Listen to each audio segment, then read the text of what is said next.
Hello my dear children. In this particular video we'll be discussing clauses. Initially we did phrases and its types, and today we'll be discussing clauses. As you have understood, इससे पहले जब हमने phrases के ऊपर video बनाया था उसमें हमने डिस्कस किया था कि phrases नॉन फाइनाइट वर्ब्स लेते हैं. नॉन फाइनाइट वो होते हैं जिसके अंदर टेंस फॉर्म शो नहीं होता है या वो टेंस फॉर्म नहीं आता है फ्रेजेस के अंदर. Whereas when we talk about clauses, इसमें ग्रुप ऑफ वर्ड्स जो हम यूज़ करते हैं वो कौन से होते हैं? वो फाइनाइट वर्ब्स होते हैं जिसके अंदर आपका टेंस शो होता है. ठीक है, वर्ब टेंस फॉर्म लेता है. Okay, so clauses are of two types, main clause and subordinating clause. Main clause क्या करता है? जो इंडिपेंडेंट होता है और पूरा सेंटेंस के अंदर वो मेन क्लॉज एक भी हो सकता है, दो भी हो सकते हैं और दो से ज़्यादा भी हो सकते हैं. So here the focus has to be on two aspects, that is you have a main clause. एक मेन क्लॉज होना बहुत ज़रूरी है and it can stand alone, independent sentence जैसा होता है because it has got subject and a predicate, also to say it has got a finite verb in it, that is the tense form is there. और you can state you have the head noun and head verb. Okay, उसी के साथ you have the subordinating clause, subordinate clause जिसे हम कहते हैं, जो इसका सेकेंड टाइप है. वो क्या होता है? As the name itself signifies, it is dependent on the main clause. It can not stand alone. वो हमेशा मेन क्लॉज के ऊपर डिपेंडेंट होता है. ठीक है, so let's read this. A main clause is also called a principal clause or an independent clause because it makes complete sense. ठीक है, तो इसको तीन नाम से जाना जाता है: मेन क्लॉज और प्रिंसिपल क्लॉज और independent clause. Either of the one आपके सामने कभी भी आता है. Just make it a point, ये तीनों एक ही के अलग अलग नाम हैं. Then a subordinate clause which can also be called a dependent clause is divided into three types. जो सबऑर्डिनेट क्लॉज है उसको डिपेंडेंट क्लॉज भी कहा जाता है क्योंकि ये किस पे डिपेंड करता है? मेन क्लॉज पे डिपेंड करता है. इसको थ्री टाइप्स में डिवाइड किया गया है, that is noun clause, adjective clause and adverb clause. The uses और functions of these three types of clauses is as under. Let's begin with the noun clause. The noun clause is used as the subject of a verb.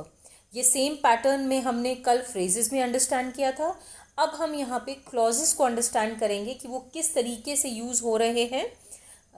Subject of a verb में noun clause कैसे आ रहा है, या फिर object of a verb में noun clause कैसे आ रहा है, उसका यूसेज कैसे है, एंड सो ऑन. ठीक है, so the subject of a verb that he, I'm reading out the example children, that he will be appointed to the job is certain. आप देखिए उसके अंदर मैंने सब्जेक्ट लिखा है till job, that he will be appointed to the job. ये जो है ये क्या है? this is the subject. is the verb form, that is क्या शो कर रहा है? present शो कर रहा है. ठीक है, be का फॉर्म है ये and it shows the present tense. So यहाँ पे आपको इसको अंडरस्टैंड करना होगी कि नाउन क्लॉज कैसे है. that he will be, he here is the pronoun और so to say यहाँ पे ये सब्जेक्ट को पूरा कंप्लीट, जो ये आपने क्लॉज देख रहे हो ये पूरा सब्जेक्ट की तरह है एंड यहाँ पे वर्ब क्या है? is. ठीक है, अब हमें इसको अंडरस्टैंड करना है कि the subject of a verb ये कैसे है, that is the noun clause. वो क्लॉज उस सेंटेंस के अंदर आ रहा है, that is the noun itself is coming in the sentence, one thing. Secondly, is के बिना ये सेंटेंस डिपेंडेंट कैसे होगा? इज यहाँ पे ऑब्जेक्ट है. ओके, सो यहाँ पे सब्जेक्ट ऑफ अ वर्ब क्या हो गया? That he will be appointed to the job is certain. ठीक है, इज आपका क्या शो कर रहा है? वर्ब. और रेस्ट ऑफ द सेंटेंस आपका शो कर रहा है subject of that particular verb और the tense form. Okay, next आपका है the object of a verb, that is ऊपर हमने अंडरस्टैंड किया सब्जेक्ट ऑफ अ वर्ब. इसमें हम अंडरस्टैंड करेंगे noun clause as the object of a verb. We knew that the plan was impractical. Knew के बाद वाला जितना रेस्ट ऑफ द सेंटेंस में यूज हुआ है क्लॉज, दैट से that the plan was impractical, ये इसका ऑब्जेक्ट इसलिए हो गया क्योंकि न्यू पे ये डिपेंडेंट है. New is the verb in this. ये टेंस फॉर्म भी शो कर रहा है. ठीक है, नो, न्यू, नोन. ठीक है, सो यहाँ पे this the second form of the verb, so it shows the tense form. और न्यू का रेस्ट ऑफ द पार्ट जो सेंटेंस में यूज़ हुआ है वो ऑब्जेक्ट की तरह यूज़ हो रहा है, क्योंकि अगर आप इसको न्यू को अगर रिमूव करते हैं तो क्या बन रहा है सेंटेंस देखिए, that is it that the plan was impractical. What was impractical, हमें ये तो पता चल रहा है कि जो प्लान है वो इम्प्रैक्टिकल था, लेकिन किसके लिए बोला जा रहा है, दैट किसके लिए is missing. So somebody has to understand that, right? So here we is the pronoun and new is the verb form or the tense form. Okay, so that's how you understand. New के ऊपर ये rest of the part जो है ये object की तरह काम करता है यहाँ पे noun clause. Okay, now the complement of a verb. Our hope is that he will secure first rank. Is here again is the verb, head verb जो है आपका. That he will secure first rank is the complement.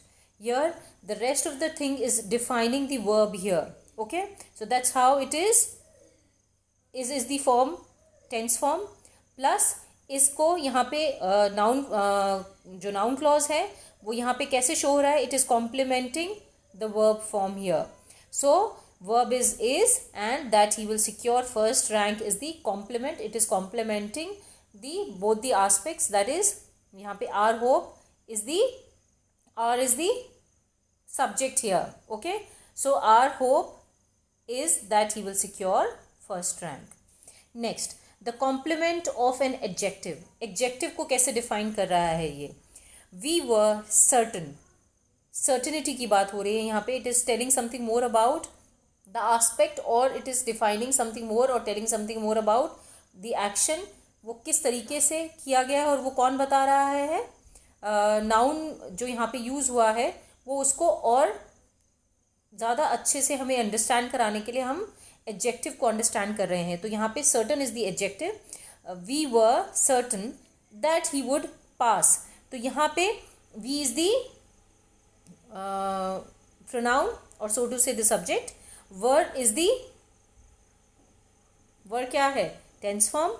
Certain is the adjective and that he would pass. तो यहाँ पे अगर हम बात कर रहे हैं नाउन क्लॉज की, तो नाउन क्लॉज यहाँ पे कैसे है, इसके अंदर ही यूज़ हो रहा है, that he would pass. We were certain that he would pass. So here you have the pronoun which is serving as the subject here, and would pass, that he would pass is complementing the adjective in this particular sentence, and when we combine the whole of the sentence it talks about the noun clause which is the complement of an adjective, how it is complementing the adjective.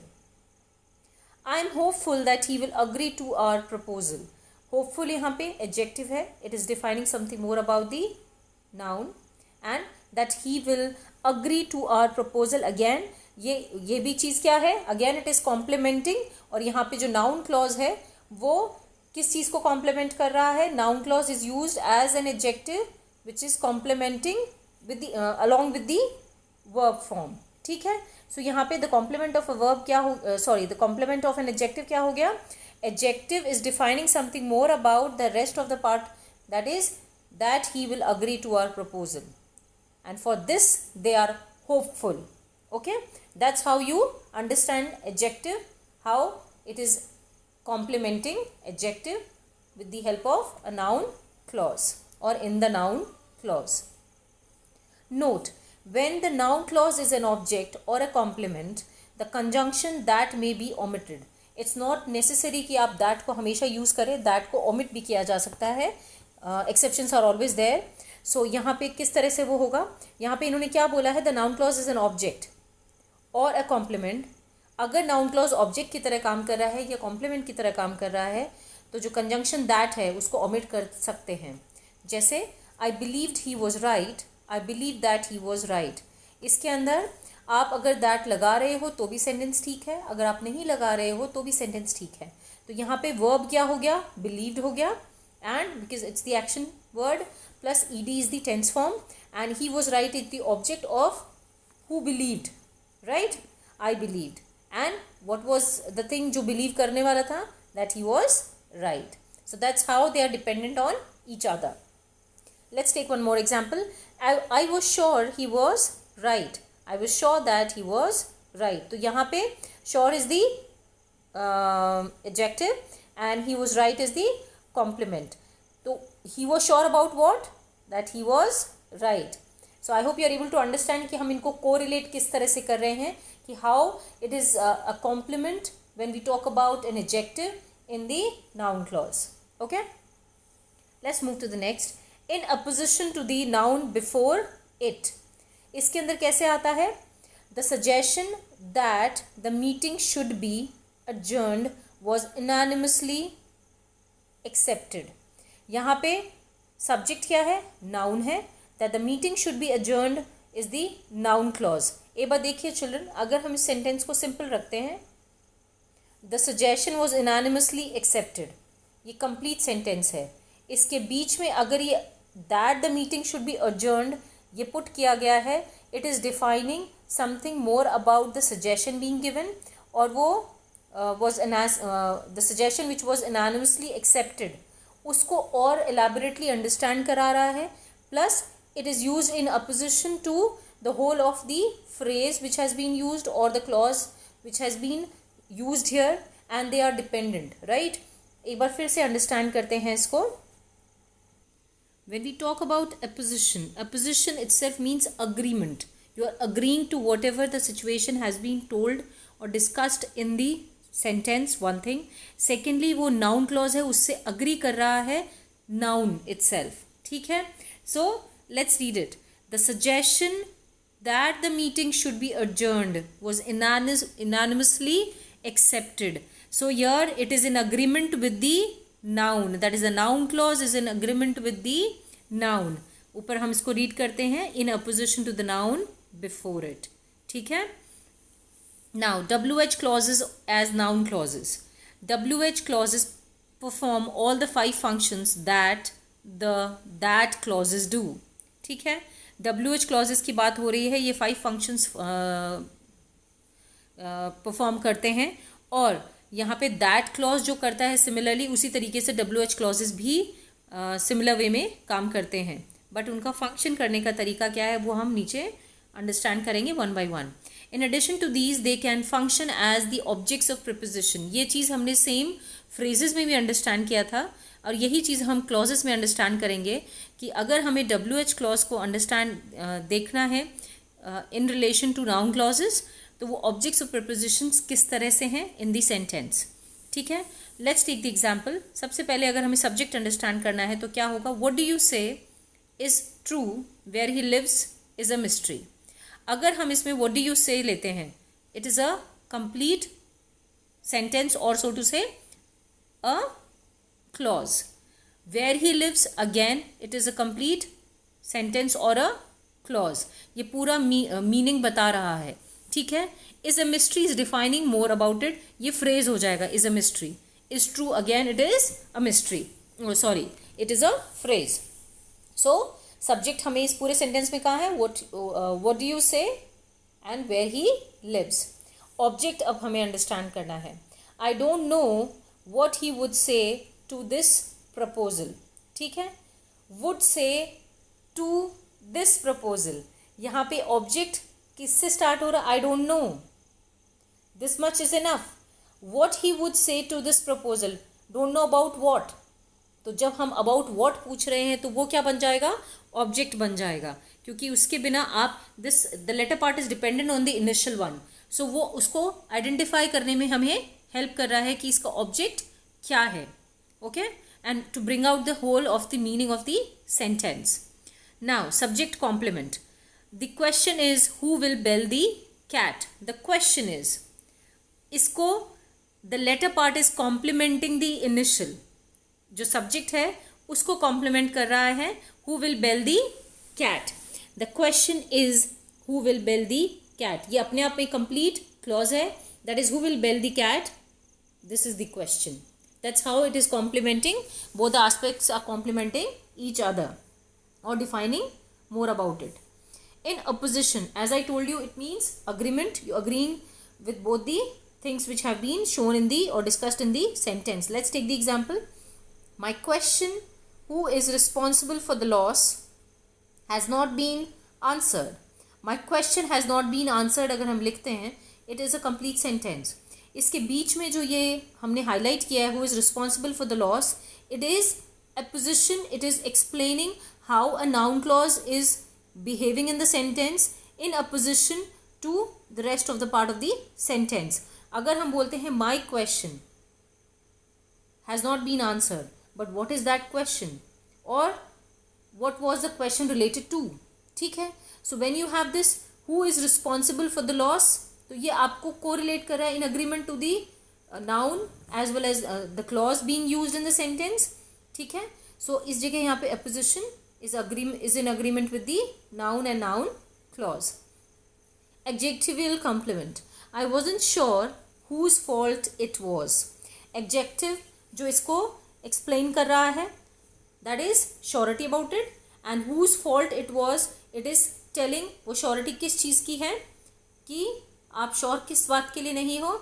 Whose fault it was is the complement to the answer sure. Sure here is the adjective. Object of a preposition. We were not aware of what they were doing. Aware of here is the preposition. So मैंने आपको हमेशा बताया है कि preposition एक object लेता है, ठीक है. In general अगर हम preposition की बात करते हैं और वो object क्या होता है, noun होता है, noun या pronoun. So यहाँ पे इस sentence में हम बात करें noun clause as an object of a preposition. So we were not aware of what that they were doing, right? So of is the preposition, what they were doing is the object in the given sentence. Now comes if or whether clauses as noun clause. I asked him if or whether, either of the one can be used, not together but obviously separately as per the sentence formation. Sentence is formed or whatever is being asked depending on the structure of the sentence. I asked him if or whether he can speak French, ठीक है. I asked him what, whether he can speak French or not, ठीक है. So यहाँ पे हमें क्या बताना है, किस तरह से ये conditional हो गया. If or whether is conditional. So I don't know if whether he has been appointed or not. ये जितने भी highlighted हैं यहाँ से ये dependent हैं, right? Sorry, they are talking about what? The conditionals. ये condition के बारे में बात कर रहे हैं. So what sort of condition? If or whether he has been appointed or not, right? Next है I don't care whether he attends the meeting or not. Again it is a conditional sentence, ठीक है. यहाँ पे I don't care explain कर रहा है whether he attends the meeting or not, वरना वो incomplete हो जाएगा. Whether or not he comes doesn't worry my boss. आप doesn't worry my boss बोल रहे हो, ये किसको explain कर रहा है, whether or not he comes. That's how if or whether is used, because these are conditionals. In the next video we'll be talking about adjective clause and adverb clause.